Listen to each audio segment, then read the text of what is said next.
You're listening to the 22nd broadcast of TBR Radio's, the TBR History Hour, with your host, TBR contributing editor, Dr. Edward DeVries. On today's show, retired Army Staff College professor of military history, Lieutenant Colonel Edwin Kennedy, talks about the significance of the First World War. Not only did World War I forever change the very way in which war was waged, with the introduction of tanks, airplanes, motorized vehicles, and machine guns. The Second World War, Korea, and Vietnam were the direct results of matters left unresolved in World War I. Even the United States' current involvement in the Middle East is the direct result of mistakes made by the British in the First World War.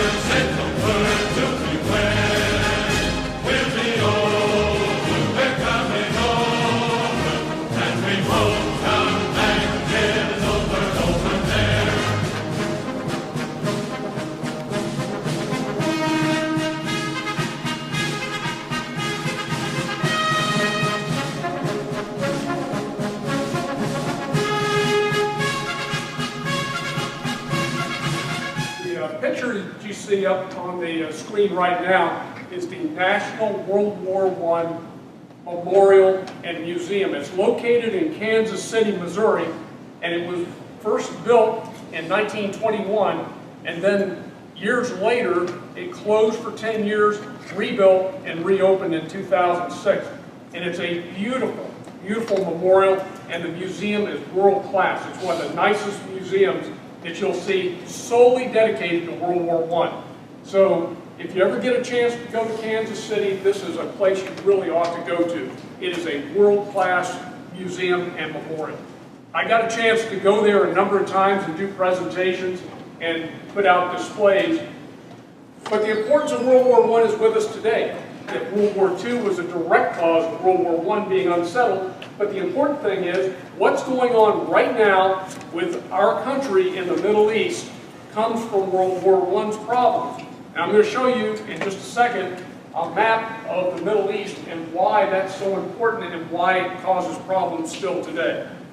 But one of the things that we talk about with our military officers in our history classes is what we call military revolutions and revolutions in military affairs. And when we talk about military revolutions, on the left of that vertical line are the major things that occur within the cultures and in the countries and in the nations of the world to cause what we call the revolutions in military affairs, which are to the right side of the dashed vertical line. And those are things that came out of World War I that were affected by nation states, mass politics, and the Industrial Revolution at the end of the 1800s, the 19th century, all coming together at the time World War I comes into being 100 years ago. And all those affected things that we are dealing with in the military today. So those are revolutions in military affairs that are a direct outcome of all the things that happened during World War I. When all these factors come together during the war, the results are those things that you see on the right. Electronic warfare that we're fighting right now in terms of cyber warfare. Aircraft carriers came out of the war. We didn't have them during World War I. World War II was fought in the Pacific with aircraft carriers. Very important today for the projection of our national policy and military strength. Amphibious warfare, direct result of World War I. The Marines came up with a doctrine how to fight island hopping in the Pacific. Strategic bombing, obliterating cities with bombers from the air. It's never been done before, but in World War I it starts, and World War II is a major contributing factor to the defeat of Germany and Japan. Submarine warfare gets its genesis. Even though it's not the first time submarines are used, it's the first time they're used in widespread warfare. Today, submarines are one of the three major legs of our defense triad because they carry nuclear weapons and are all the time at sea so that they can defend our country. And then mechanized combined arms is a result of that, because what we find in World War I, that horses don't do so well against machine guns. And so we start building armored vehicles in World War II that really comes to the fore. And the last horse cavalry units in the U.S. Army are finally dehorsed in 1943. Halfway through World War II, we are still using horse cavalry. But that's overcome by armored mechanized warfare, which you see down there. At the Liberty Memorial, we do programs every year to educate young people about World War I and about what America did.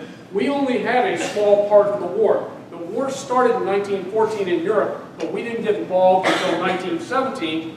But our first units really did not enter combat until October 1917, and the majority of the U.S. Army didn't even arrive in time to fight until 1918. The war ends in November 1918. So we didn't have a lot to play, but we did have an important part because we sent so many soldiers to help. So what you see here is a typical doughboy with all his high-tech equipment of 1917, 100 years ago. And believe it or not, some of the stuff he's using is still used today, but it's changed. The gas mask we use today is a derivative of the gas mask first used in 1917. So the things that this young man would have carried in 1917 would be familiar to soldiers today. The Army used a metal mess kit for years. We just stopped issuing those to soldiers, but that mess kit was the same one that they used in World War I to eat their food with. They just did away with it. I know that makes a lot of old soldiers very sad because we like that mess kit. In April 1915, the Germans used gas for the first time in warfare against an enemy. And they used it by using ground containers because it didn't violate the law of land warfare. They had signed a number of protocols in the late 1890s that said, we won't use gas in shells. So when they signed that, they said, we can't send the artillery shells over with gas in it. So what they did is they put large containers on the ground and then opened the valves up when the wind blew in the right direction, and they used gas against the British Army. The French were the ones that suffered the first casualties, though. They missed the British, hit mainly the French lines, and so in April 1915, just over 100 years ago, gas warfare started. And it was terrible, because over 1.2 million soldiers suffered the effects, either died or were severely wounded by the gas. Phosgene, chlorine, and mustard gas were the primary gases used. Mustard gas was probably one of the worst, because not only if you breathed it would it burn your lungs, if it got on your skin, it would blister your skin and you would suffer terribly from all the skin wounds.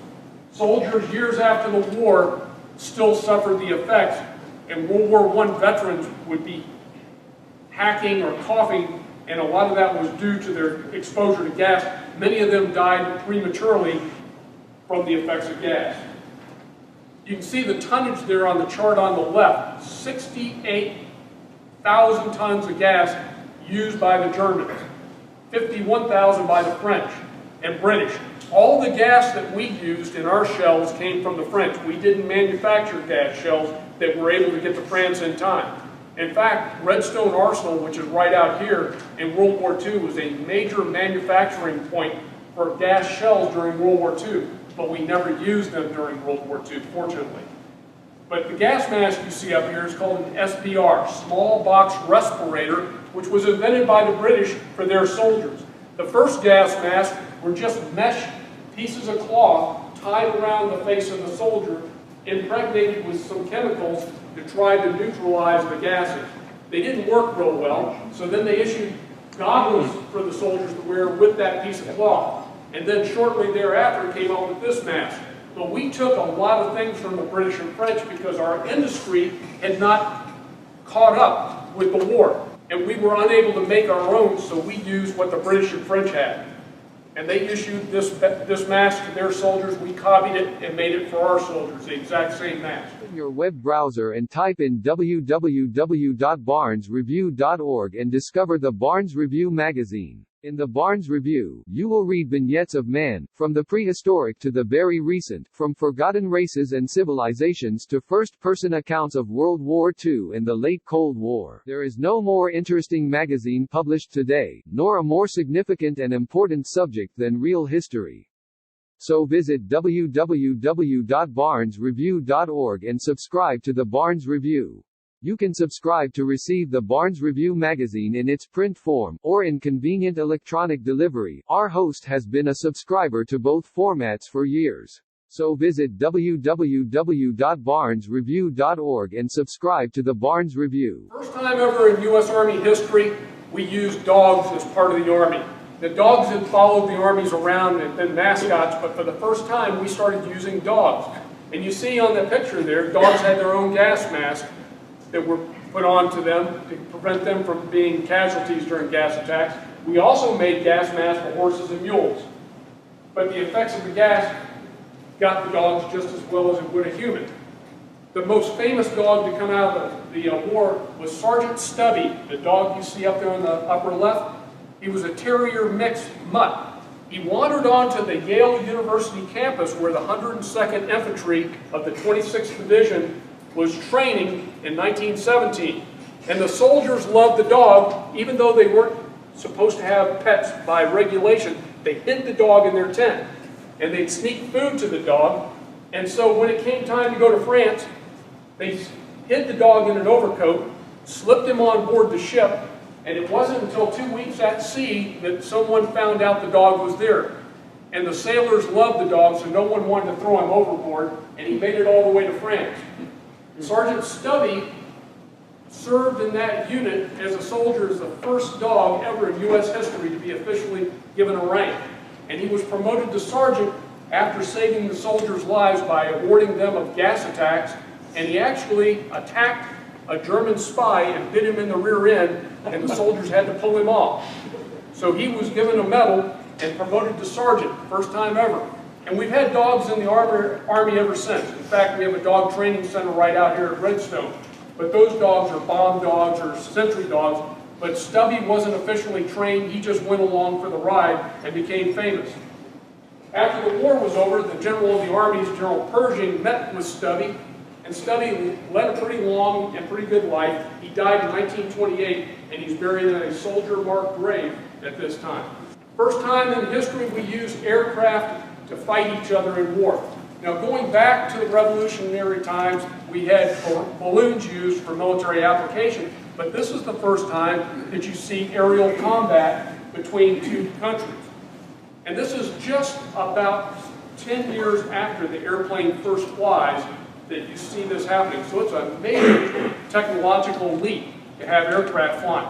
And a lot of the people that flew in these things were taking their lives in their hands because they were very poorly designed and put together. But by the end of the war, all the major belligerents had air forces, and they were fighting each other with machine guns in the airplanes, which is a pretty substantial leap for 10 years just flying nothing, a little crate, up to flying aircraft. The Germans started using balloons, and a gentleman named Graf Zeppelin gave the name to the balloon, the Zeppelin. He was the progenitor of the Zeppelin company in Germany.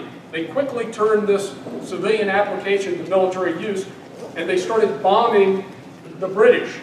And they would do it at night because the British couldn't see the balloons very well, so they had to come up with searchlight batteries. The balloons just dropped the bombs on cities. They didn't go for military targets because they didn't have the capability, the technology to pinpoint targets, so they just released the bombs over cities.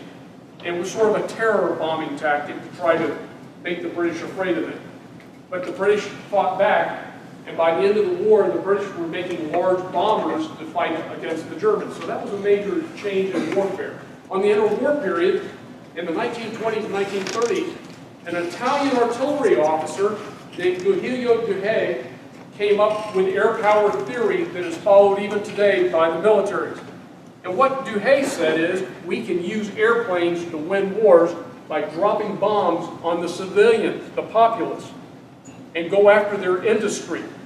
So the major effect coming out of World War I, dropping bombs on cities with balloons, came to the point that Duhay said, let's make a military application by going after the enemy's industries and its civilian populace and scare them into submission and bomb their industries so they can't make war goods, and we'll beat them that way. And so World War II, with the massive bombings you see on Germany and Japan, are largely a result of Duhaig's theories that he proposed. Now, wars have a tendency to cause inventors to go into full gear because of necessity. They start thinking, how can we take things that are made for civilian application and turn them into military products? The Holt Tractor Company in the United States in the 1890s was making farm implements for harvesting crops. And they came up in 1908 with a tractor that used treads to cross fields, because what they found is the heavy steam engines that ran these would make the wheels sink into the mud. And no one wants to be in the middle of a farm field with a sunk tractor because you have to get another tractor to pull it out. So what happened is the Holt Tractor Company came up with an idea. They said, why don't we make these treads instead of wheels that spread the weight of the vehicle? And they came up with the Caterpillar tread. Well, the Holt Company had such a good idea, the British used it and invented the tank. So the British come up with the first tank in warfare, and then the French and the Americans and Germans followed suit. So every tank that you see today owes its origins back to the Holt tractor, which was used for farming before the war. The Holt Company first ran these off steam engines, are very heavy. They came off a lighter engine in 1911, run on gasoline. So the tanks that came during World War I were not steam driven, they were all gasoline powered. And in fact, the U.S., because we were so far behind, could not make our own tanks. We took the tanks that the British and French had, and you see here a French Renault tank that the U.S. Army used, widespread use was made of the Renault RT-17. It was a two-man tank. It had a driver and a gunner commander that stood up and operated the little turret. They either had a machine gun in it or a cannon, a 37mm cannon. But you notice they have large tracks on them, treads, designed by the Holt Company. And George Patton, one of our most famous World War II generals, was one of the commanders of the first tank units in France during World War I. His friend, a fellow named Dwight D. Eisenhower, later becomes president, ran the tank training school at Gettysburg, Pennsylvania. And they got to be very close friends after the war because of their interest in tanks. Now, I went and looked up some neat things that came out of World War I that I thought might be of application, and I'm just going to talk about a couple of them. The Kleenex. How many of you have a Kleenex in your pocket or in a purse? This is a direct result of World War I. They were trying to find a way to make a light tissue, and they came out with this product that was named in the 1920s Kleenex. But it's a result of the testing they did in World War I to come up with a lightweight paper.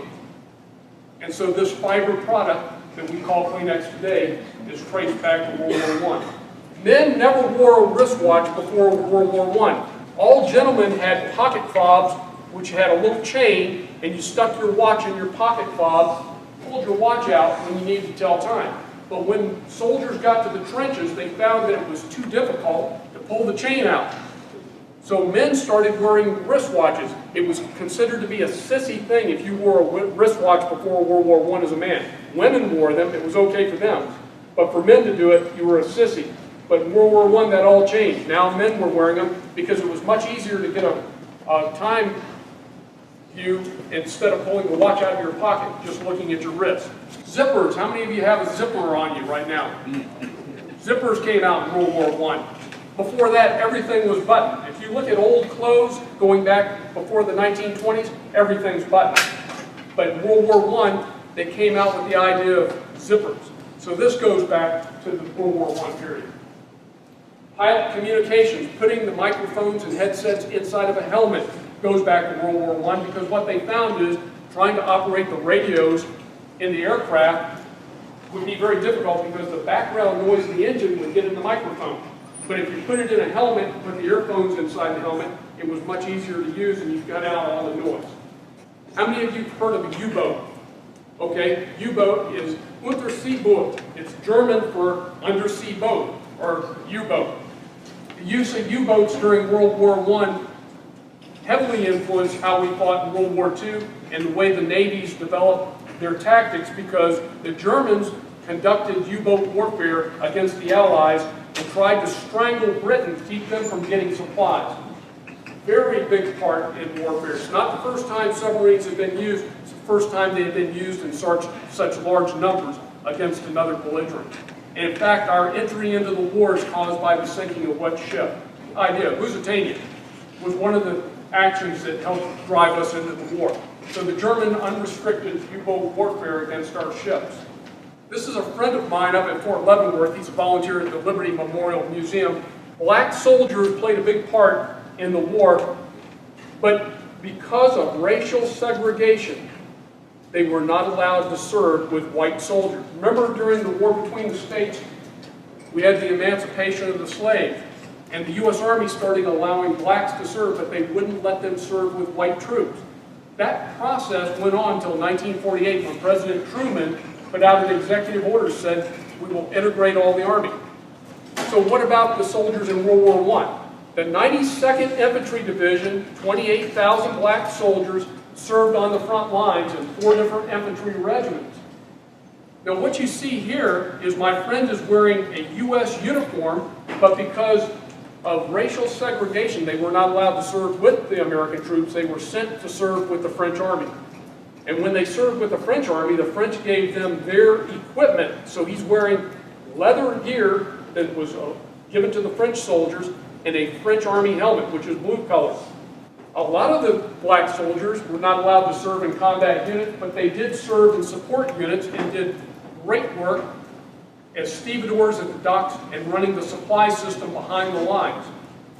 But this is the start of integration. By World War II, it's still integrated Army. In 1948, President Truman said, we will integrate whites and blacks and serve side by side together. So the 92nd Division had a long history in World War II, combat history. It served segregated there, but after the war was over, it was integrated. Women had a big part to play in the Army, because when 4 million men were called up for military duty in World War I, many of them had to leave their jobs in the factories. And if you wanted to keep the factories going, you had to have somebody to take their place. And so for the first time in U.S. history, we have the widespread use of women in factories and manufacturing. And when the war ended, many of them had to go back because the men came to take their jobs back, but this started a trend. In 1921, what happened in the U.S. for women? Got the right to vote. Much of this was a result of being integrated into the workforce during World War I. The Army started using women in 1901 officially. First time ever in the medical corps as nurses in the U.S. Army. By World War I, they were not allowed to serve in the Army proper, but they did start a service that belonged to the Signal Corps. Now this is interesting. They needed telephone operators in France to run the signal communication. But one of the problems is that to run French telephones, what language did you have to speak? French. Guess where most of the French speakers were in the United States? Women. Because they taught French in college, many of these young women were college educated, spoke French, and were able to join the Army and go work for the Signal Corps running the communication systems behind the lines in France. And they were called hello girls because of what they said on the phone.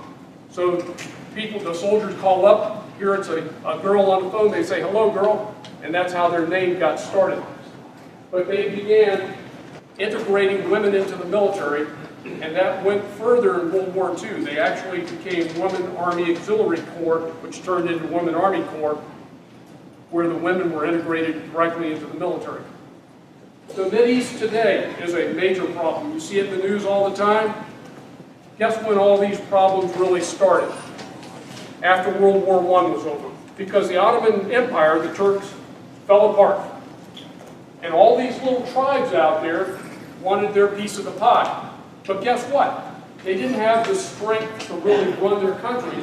So the French and British and other colonial powers said, we will help them. We will go there and administer these countries until they can develop their own government. And so all these European powers had their fingers in the pie, and they all had areas they were interested in the Middle East. And the French had Syria, the Levant, the British had Palestine and Egypt, and so they went there after the war was over, and all of a sudden we have the Turkish Empire has disintegrated. How do you design countries in the Middle East? Well, when this Ottoman Empire disintegrates, they're spread over many different tribes that belong to the Arab people in different countries, the Persians that are not Arabs. All of a sudden, the people in Europe say, well, if we're going to administer this area, we need to define where we're going to be so we don't step into the French area and the British don't, or the French don't step into the British area. They take out rulers and they start making lines on the maps that make no sense.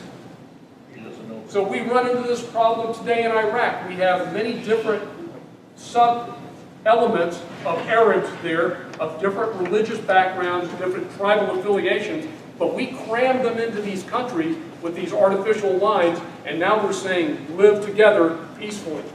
And these are the problems we run into right now in Iraq or in Afghanistan, where we're trying to enforce artificial borders that came out of World War I. All right, so how do we remember our soldiers in World War I? We had a lot of soldiers die in a very short period of time. We were really only in the war for about a year. Even though we entered in April 1917, it took us a while to mobilize, get the soldiers put into the military, and trained enough to go overseas. But if you look here, we had 36,900, almost 37,000 died in combat. As a result of combat, we had another almost 14,000 died from wounds as a result. That's a lot of people. So how do we remember these men that went off to fight? One of them is a local boy that earned the Medal of Honor. He's from Alabama. The 167th Infantry is an Alabama unit, very famous, and it's in the National Guard here today. It's the old 4th Alabama Infantry that was put into the U.S. Army and given a new number. And the U.S. Army's number is the 167. But this young guy right here went off to France, earned the Medal of Honor, comes back as a hero. But a lot of these guys went back into their businesses, left the Army when the Army was demobilized, went from 4 million right back down to about 200,000 very quickly. That's a lot of veterans that went back out to get their jobs again. And what happened to them? Well, they went off and became good citizens. But what about the ones who died? How do we remember those? Mr. Richard Pittman is a friend of mine, or was a friend. He died in 1997. He's a World War I veteran. And he went to France, was severely wounded, almost lost his right leg, and had a crutch that he had to walk with, or a cane, for the rest of his life. He lived in Smith Station near Columbus, Georgia, right across the river in Alabama. He's now buried near Phoenix City in this grave right here. But no one really remembers Mr. Pittman except me. There's a little plaque on his grave that shows he had military service in World War I. But I had a lot of times talking to him about his service in the Army. He had a wonderful memory, and he had a lot of interesting stories to tell about growing up as a young man and then leaving to be in the Army during World War I. But he came back severely crippled and had to leave farming. He couldn't be a farmer anymore. He opened a general store, and he ran it until he retired in Smith, Alabama. But a lot of these men are largely forgotten, with the exception of the ones that have the monuments built to them. Frank Buckles died just 4 years ago. He was our last living World War I veteran. And you see a picture of him here at the National Memorial in Kansas City, at the Liberty Memorial, talking to a friend of mine. Mr. Buckles was an ambulance driver in World War I, very interesting life. In World War II, he was in the Philippines as a civilian, was captured by the Japanese and kept in captivity for the entire war in Japan, where he was severely beaten and starved. But he survived that and lived to a ripe old age. But he was a national treasure. He was our last living World War I veteran. They're all gone now. And I remember as a young man seeing World War I veterans in the Armistice Day parades, which became Veterans Day parades. And a lot of those guys seemed like they were just young guys then, but they're all gone. Read all about it. If you're like me, and I'll bet you are, you like to be on the cutting edge of honest news and accurate information. You like to hear about the latest financial trends and to know what's happening around the world and right here in the United States. The things that can directly impact you, your life, and the life of your family. And if you're like me, you do not rely on the mainstream media to obtain this information because, frankly, you know that you just can't trust them. Fortunately, there is an alternative news outlet with a long-established track record for honesty and integrity, and that is the American Free Press.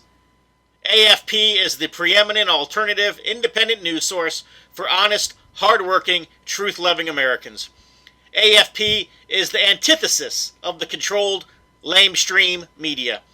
AFP is employee-owned and has been so since its founding. Because of that, AFP never has and never will allow advertisers or special interests or big money to dictate what appears in the pages of the American Free Press newspaper. 26 times a year, the American Free Press newspaper can be delivered to your door, packed with the kind of uncensored news that I know you're going to appreciate.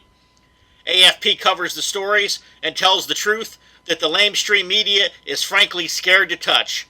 And AFP offers real, on-the-scene reporting and commentary, the likes of which you will never see in the Washington Post, the New York Times, ABC, NBC, CBS, CNN, or just about any other lamestream news source that you can think of. That's right. There's only one national populist news weekly staffed by an unsurpassed team of veteran investigative journalists who will dare to rip the veil off of many of the major news stories that are being censored and suppressed by the big money controlled media monopoly. And that's the American Free Press. AFP publishes exciting, in-depth, uncensored news and information that's grassroots and patriotic, information that Americans need to know in order to combat the growing police state. AFP stands firmly against the New World Order and against those who are working to establish a global plantation under the rule of a powerful few. In short, AFP is your voice. If you have any doubt why they want to silence AFP, you must be relying on the lamestream media for your news, and folks, that's a big mistake. If you're ever dissatisfied with your subscription to the American Free Press, their guarantee is that you just drop them an email and they will gladly refund the unused portion of your subscription.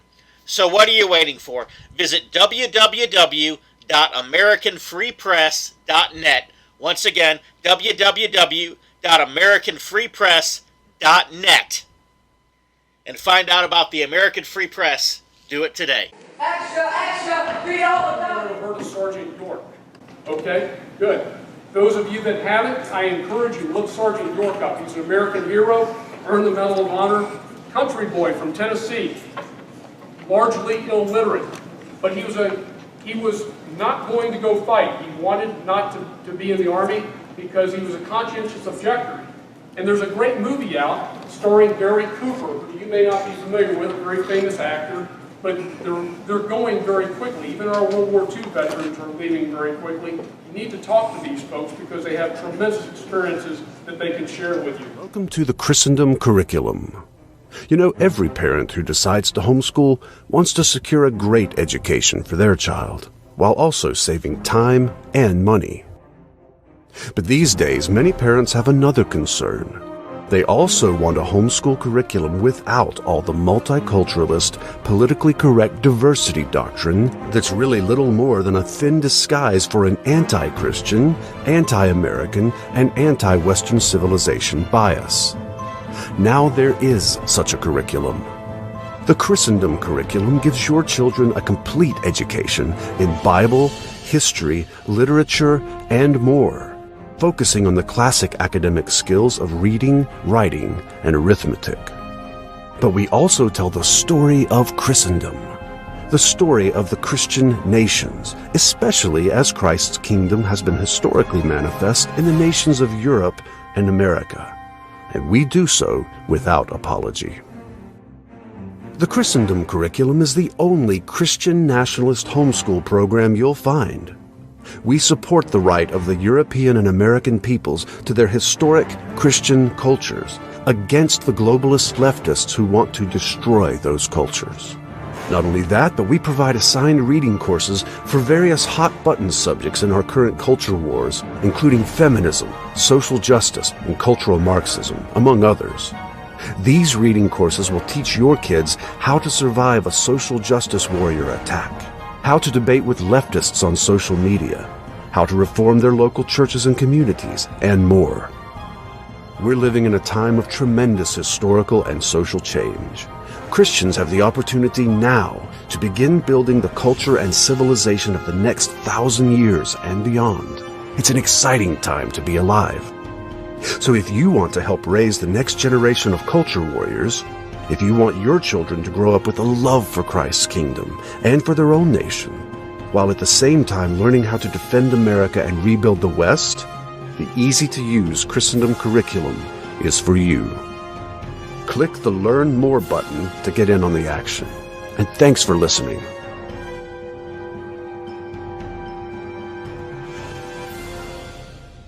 The Liberty Memorial was actually down and out of business for about 10 years.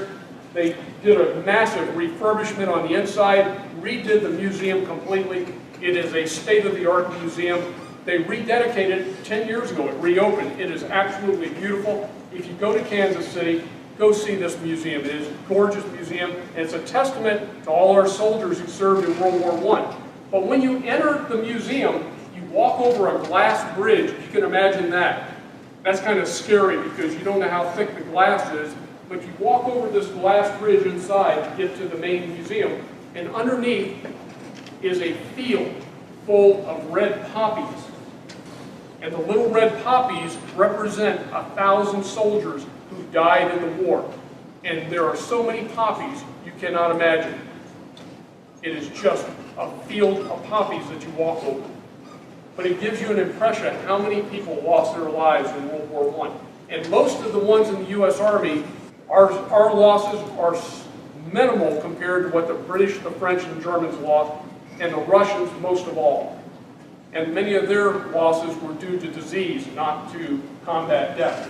Here's a way that we remember our veterans. This is Memorial Day in 2012 when we honored, 2010 when we honored our World War I veterans. The daughter of the Medal of Honor winner is there laying a wreath for her dad's memory at the Liberty Memorial. And every year we have programs there to educate the public to remember our soldiers. These are a couple of my ROTC cadets. I taught high school ROTC for several years. They volunteered. They go down there and march in the parade in World War I uniforms and help remember these young soldiers who went off 100 years ago. In Alabama, we have a number of memorials and monuments.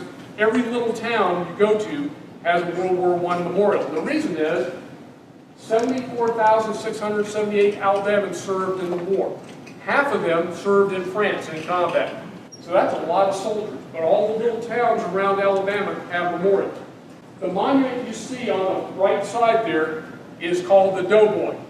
300 of those exact identical monuments were made and are around the country. So you can see that same monument in a number of different cities and towns because that was the most commonly cast memorial, the Doughboy. Unfortunately, most of those are needing repair today, and I've been to a couple of different ceremonies where they've rededicated those monuments. They've had to fix them because being out in the elements, the water freezes and cracks the metal, so now they're falling apart. So that's one of the things we're trying to do is restore these monuments so we remember our soldiers. Just about 3 miles from this location right here, over near the Parkway, is the Veterans Memorial Museum. And inside there is one of the cars donated by the country of France to every state and the District of Columbia after World War II to commemorate our service in World War I and World War II to save France. They're called merci cars. Anybody here speak French? Ah, good. What's merci mean? Thank you. So it's France's thank you to us. They sent these cars. And the reason they sent these cars is because they are called 40 and 8 cars. It stands for 40 men or 8 horses. And there's a sign in French on the side of the car that says 40 men or 8 horses can be transported in that. That's the bus or truck that the French used because we didn't have a lot of motor transport. So doughboys drove around France in these cars, and they'd stick 40 soldiers standing up in those cars to go where they needed to go, or 8 horses. So they're called 40 and 8. One of the few remaining cars in the United States, there's not a lot of them left because the states that got them left them outside and they rotted and fell apart. Some states lost them. They don't even know where their car is. But the one that Alabama was given is only a couple miles from here in the Memorial Museum, and inside of it, it has a number of displays from World War I. The American Legion magazine just came out. I'm a member of the American Legion. It's a veterans organization, and they're talking about World War I commemorations. So this is fresh in our minds still for veterans organizations, not to forget our soldiers from World War I 100 years ago. Another organization I belong to is NAUS, National Association of Uniformed Services. It's a veterans organization, and they had an article just came out in the latest issue talking about the World War I memorial in Washington, D.C. It fell into disrepair and disuse because no one paid attention to it, and now they're going back and they're going to raise private funds to refurbish and make a beautiful memorial there. Even though the Liberty Memorial in Kansas City is the national World War I memorial, they're going to do this one in Washington and refurbish the one that exists there already. So that people aren't forgetting about our sacrifices in World War I. These things continue to go on. In France, they have monuments to Americans, and if you go to these little towns where the Americans fought, you're treated like a hero. Even though you didn't serve in World War I, they love Americans because they remember the cost Americans paid to save their country. And here's the Rainbow Division Monument in Croix Rouge, France, which is where the Alabamans and the 167th Infantry fought. The Rainbow Division was formed from units all around the country. That's why they called it the Rainbow Division. It was formed from units from everywhere. And the French remembered that unit by this monument there in France. Right here in Huntsville, we have a brand new memorial right downtown. If you get a chance to go see it, it is absolutely gorgeous. Huge monument and memorial to our soldiers. And on one side are World War I soldiers, and on the other side of the memorial are soldiers in modern battle gear to represent the soldiers from Iraq, Afghanistan, and fighting in the Mideast today. But the World War I soldiers are seen right here to look like they're climbing out of a trench. The models of these soldiers were actual National Guard members here in the city of Huntsville that served overseas. So the faces are the people that are really National Guard members here that have served in combat in Iraq or Afghanistan. And you see a small plaque there naming some of the people who were on the monument, and what the monument stands for is the courage of our soldiers in World War I. I want to close out with this poem because this is probably the most famous poem that has been written about war in the 20th century. A young medical officer from Canada named Lieutenant Colonel McCrae was serving in northern France, where he noticed all the fields were covered with red poppies. So this became a symbol of remembrance, especially for the Commonwealth countries. And he wrote this poem that you see right here called In Flanders Fields. And it's a very touching poem. McCrae was later killed during the war. He's buried there in France, in Flanders. But where this happened, the British have a number of large monuments, and in Mons, Belgium, every night there's a British bugler that comes out and he plays their version of taps. It's called The Last Post. But the people there remember what happened in World War I. It's still in their memory because their countries were devastated by the war, and they remember our veterans who served there. So if you ever get a chance to go to France and you see the American memorials, a lot of these little towns have monuments to Americans. They love Americans. They still remember what we did because their children are taught to respect what our soldiers did and that price they paid. On Memorial Day here and on Veterans Day, the VFW, Veterans of Foreign Wars, and American Legion sell little red poppies. You may see people with the red poppies on their lapel.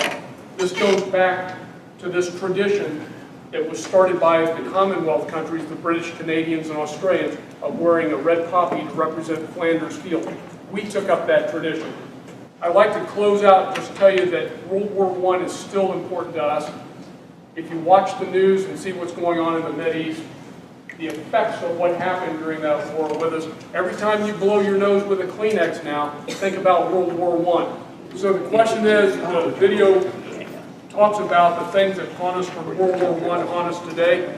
I think one of the things is that the fighting that's going on in the Mideast is a direct result of those lines that were arbitrarily drawn on the map with no respect for where the tribes and religious boundaries were. They just drew it because they wanted convenience to say, you take this part of the country, we'll take this. So that's one thing that's left from World War I. We're still dealing with it 100 years later. Hello, I'm Tom Strain, Lieutenant Commander-in-Chief of the Sons of Confederate Veterans. The Confederate flag, Confederate symbols, and the reputation of our Confederate ancestors has come under attack. The Sons of Confederate Veterans is actively fending off our detractors, but there is only so much that we can do. We need your help. Contact your local, state, and national elected politicians and tell them that you will not tolerate these attacks on our heritage. You can also visit scv.org, download an application to join us in our fight to preserve our Southern heritage. Visit scv.org today. If you don't have a Confederate ancestor and you are tired of American history disappearing, you can assist us by becoming a friend of the SCV. Please visit scvheritagedefense.org and make a donation to the Heritage Defense Fund. We hope that you will join us in the fight to defend the Confederate soldiers' good name.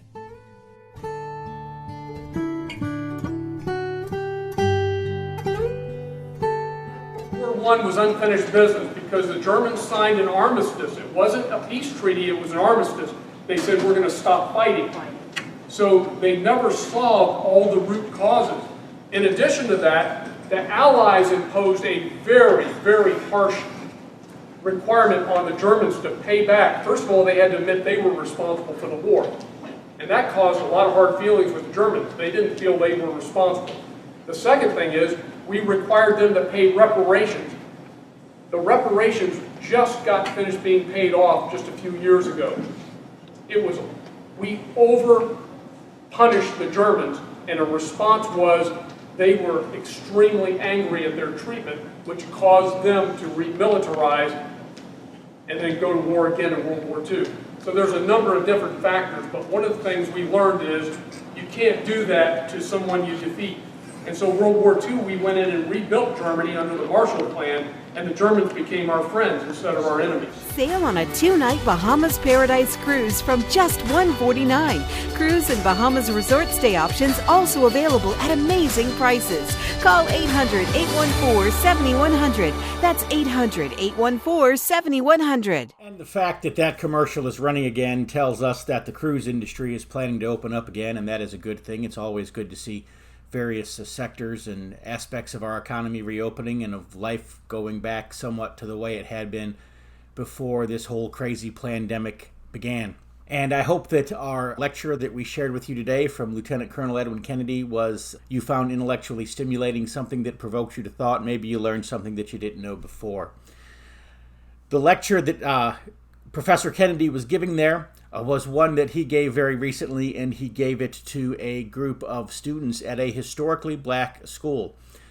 And they were very receptive and open to the things that he was saying. And it's always good to hear from him again. Hopefully, Lord willing, next month he'll be our guest again at the end of the month, and we'll talk about the Battle of Berlin. We do have a little bit of time left over in today's broadcast, so before I leave you with some World War I marching tunes, I would like to encourage you to go to our website, www.barnesreview.org. Find out everything you can about the Barnes Review magazine, about TBR Radio. You can click back and listen to back episodes of TBR radio shows. You can also check out mine and others' podcasts on the TBR website. You can read articles on the blog, on the news section. And you can also pick up back issues of TBR Magazine, as well as subscribe to the magazine if you're not already a subscriber. So go to www.barnesreview.org. While you're there, don't forget to check out the bookstore.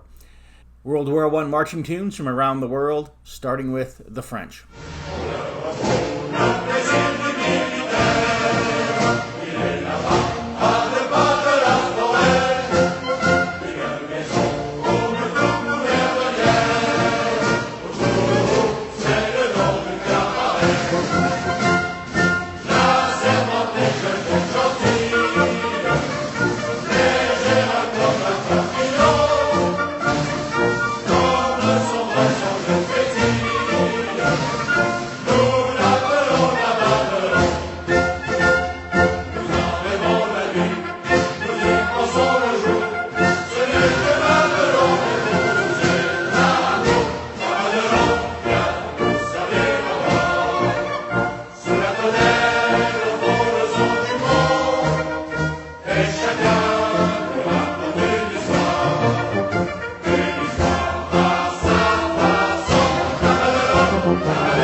dzieci, my wielkiej